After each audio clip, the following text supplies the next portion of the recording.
Bismillahirrahmanirrahim. Assalamualaikum warahmatullahi wabarakatuh.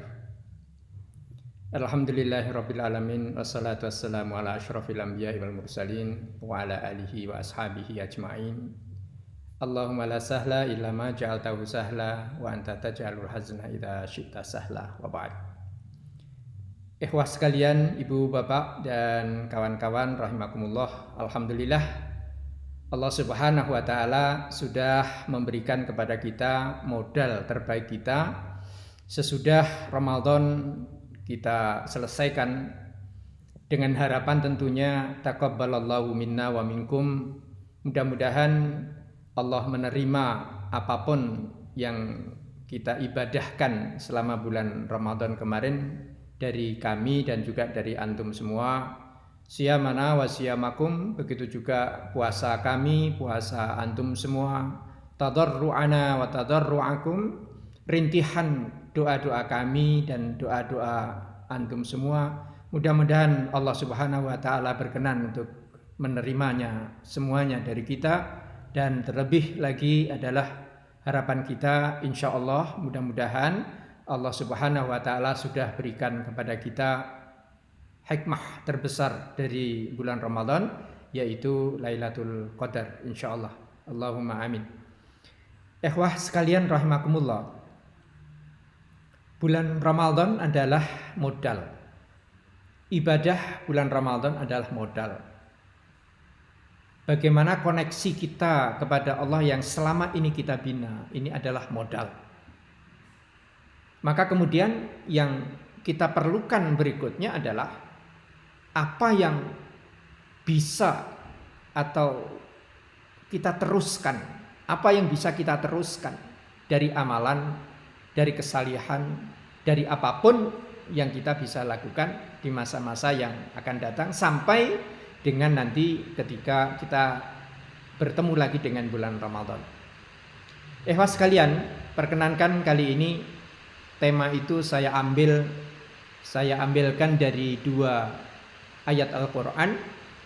Yang pertama tersebut di dalam surah An-Naml ayat 19. Di sana ada poin penting untuk kita. Dan ini adalah doa. Jadi ini adalah doa kita yang seyogyanya kita mohonkan kepada Allah setiap kali kita selesai menunaikan ibadah salat kita. A'udzubillahi minasyaitonirrajim. Rabbi auzi'ni an ashkura ni'mataka allati an'amta alayya.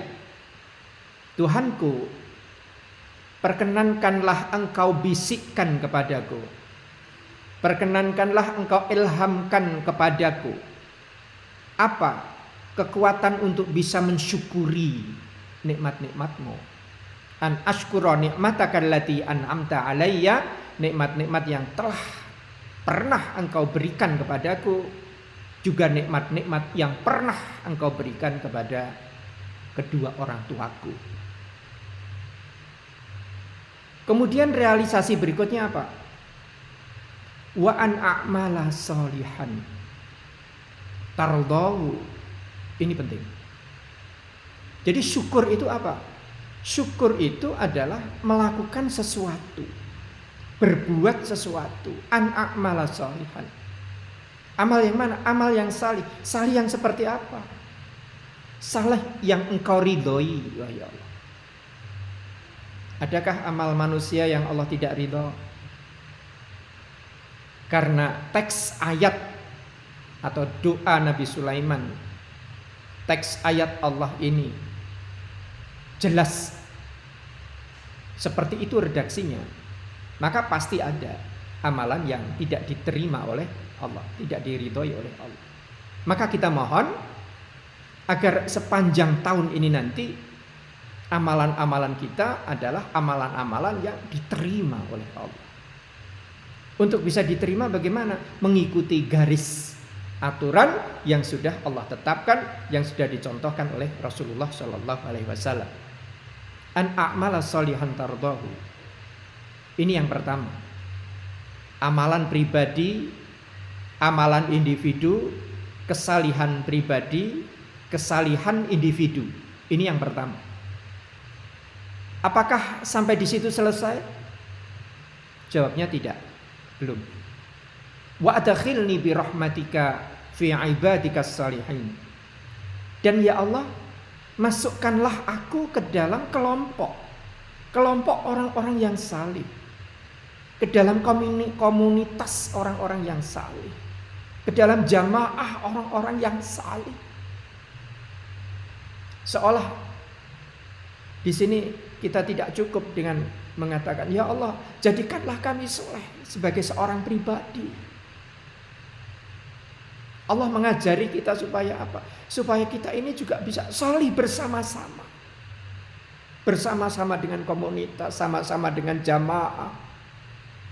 Mudah-mudahan juga bersama-sama dengan grup yang sudah pernah kita buat selama di bulan Ramadan ini. Wa adkhilni bi rahmatika fi ibadikas sholihin. Dan masukkanlah kami ya Allah dengan rahmatmu dalam kelompok orang-orang yang salih ini tadi. Nah, orang-orang yang salih yang seperti inilah yang nanti akan mendapatkan janji dari Allah Subhanahu wa taala untuk bisa saling mencari nanti. Ketika di antara kita tidak ada yang hadir, barangkali masih ada di tempat yang jauh di sana. Allah kemudian akan memberikan hak kepada sahabat ini tadi, yang pernah ngaji bersama-sama, puasa bersama-sama, cari. Dan bisa jadi itu saya. Mohon nanti kami dicari. Inilah manfaat kesalihan sosial. Jadi pada ayat 19 surah An-Naml, realisasi dari kesyukuran ini tidak cukup hanya dengan kesalihan sendiri, tapi Allah menekankan di situ untuk masuk di dalam kesalihan sosial, kesalihan bersama-sama, kesalihan berjamaah. Supaya apa? Supaya kita bisa saling memberi, saling menerima, saling menguatkan. Hadis Rasulullah Sallallahu Alaihi Wasallam yang Rasulullah mengumpamakan bahwa jasad seseorang mukmin itu, kondisi seseorang mukmin itu seperti jasad yang satu. Itu ada 3 kriteria. Yang pertama adalah tawaddihim, cinta. Yang kedua tarahumihim, kasih sayang. Yang ketiga ta'atufihim, rasa empati, rasa simpati. Inilah yang perlu kita bina sesudah kita bulan Ramadan ini nanti selesai. Kemudian ikhwas sekalian, kita sambungkan dengan surah Al-Ahqaf. Ayatnya ayat 15. Di sana Allah Subhanahu wa taala mengamanahkan kepada kita, wa wassaynal insana biwalidayhi ihsana. Dan hendaknya manusia itu bersikap baik, birrul walidain, kepada kedua ibu bapaknya, biwalidayhi. Hamalathu ummuhu kurha wa wada'athu kurha. Kenapa? Karena ibu ini sudah mengandung dengan susah payah, melahirkannya juga dengan susah payah, toh nyawa, toh pati, menyerahkan nyawa, menyerahkan mati. Wa wada'athu kurha wa fisaluhu salasuna syahra. Kemudian menyapih kita sesudah 30 hari. Maaf, 30 bulan. Salasuna syahra. Hatta idza balagha asyuddahu, sampai dengan ketika seorang anak itu sampai pada usia kuat. Wa balagha arba'ina sanah, kemudian mencapai umur 40 tahun. Qala, maka mestinya orang atau kita yang sudah sampai pada usia 40 tahun itu, doanya adalah begini. Rabbi auzi'ni an ashkura ni'mataka allati an'amta alayya. Sama dengan surah An-Naml ayat 19 tadi. Ya Allah, bisikkanlah, ilhamkanlah kepadaku kekuatan untuk bisa mensyukuri nikmat-Mu yang telah Engkau berikan kepadaku, kepada kedua orang tuaku. Kemudian memohon kepada Allah supaya diberikan kekuatan untuk beramal baik, an a'mala sholihan secara pribadi. Akan tetapi lanjutan dari ayat ini adalah wa aslih li fi dzurriyyati. Jadi orang yang sudah berusia 40 tahun, ini adalah puncak usia, ini adalah 40 tahun. Karena kekuatan sebelum 40 tahun itu naik. Tapi nanti sesudah 40 tahun ke atas, maka itu ada declining, ada penurunan di sana. Seolah-olah Allah mengatakan, senang-senangmu sudah, masa mudamu sudahlah, itu sudah selesai. Maka doamu sekarang adalah Rabbi auzi'ni an ashkura ni'mataka allati an'amta alayya, kesalihan individu pasti itu modal. Yang berikutnya adalah wa aslih li fi dzurriyyati. Wahai ya Allah, islahkanlah, perbaikilah keluargaku. Jadi yang sudah berumur 40 tahun ke atas itu berpikirnya sudah keluargaku. Mohon maaf, sudah tidak mencari jati diri lagi. Jati dirinya sudah selesai, jati dirinya sudah didapat. Yang tinggal apa? Wa aslih li fi dzurriyyati. Inni tubtu ilaika. Yang kedua, wahai ya Allah, sungguh aku ingin balik, aku ingin pulang kepada Allah. Perjalananku sampai 40 tahun ini sudah jauh. Sentrifugalnya sudah jauh. Aku sekarang ingin kembali. Maka inilah esensi dari Ramadan. Ketika kita diajari oleh Rasulullah, diajari oleh Allah Ta'ala. Untuk apa? Untuk bertaubat, beristighfar, pulang kepada Allah. Ini tubtu ilaika wa inni minal muslimin. Dan sungguh bahwa aku ini tergolong, aku ingin masuk ke dalam kelompok orang-orang yang berserah diri. Berserah diri dalam ketaatan yang penuh kepada ajaran Rasulullah, kepada ajaran Rasulullah Sallallahu Alaihi Wasallam. Inilah yang akan memberikan jaminan kita fid dunya hasanah wa fil akhirati hasanah. Jadi sesudah bulan Ramadan ini selesai, ikhwah sekalian, yang perlu kita garis bawahi dari dua ayat ini adalah yang pertama adalah as-salihul fardi, kesalihan individu kita. Doa kita, Quran kita, salat kita, puasa kita, wandi wanjus kita, doa-doa kita, amal laku, akhlak kita secara pribadi, secara individu. Yang kedua adalah as-salihul ijtimai. As-salahul fardi, as-salahul ijtimai. Kesalihan sosial. Sekalian, ini tampaknya yang perlu kita bina bersama-sama. Tidak menutup kemungkinan bahwa yang namanya dakwah, yang namanya kebenaran selalu saja akan ada tantangan. Selalu akan ada musuh. Dan musuh itu adalah musuh Allah, musuh umat Islam. Selalu, di mana-mana, kapanpun. Maka kita sangat membutuhkan as-salahul ijtimai. Kemudian yang berikutnya adalah tetap Allah Subhanahu wa taala menetapkan kepada kita untuk melakukan birrul walidain. Mari bersama-sama, bagi kita, saya sendiri, bagi kedua orang tua yang sudah meninggal, kedua orang tua dari mertua, kedua orang tua yang sudah meninggal, tentu kita selalu berdoa itu sesudah habis sholat. Allahumma ighfir lana wa liwalidina warhamhum kama rabbawna shighara. Ini sebagai bakti kita, sebagai birrul walidain. Tentunya sahabat-sahabat yang dulu pernah dirintis oleh almarhum, almarhumah, tentu kita akan teruskan birrul walidain.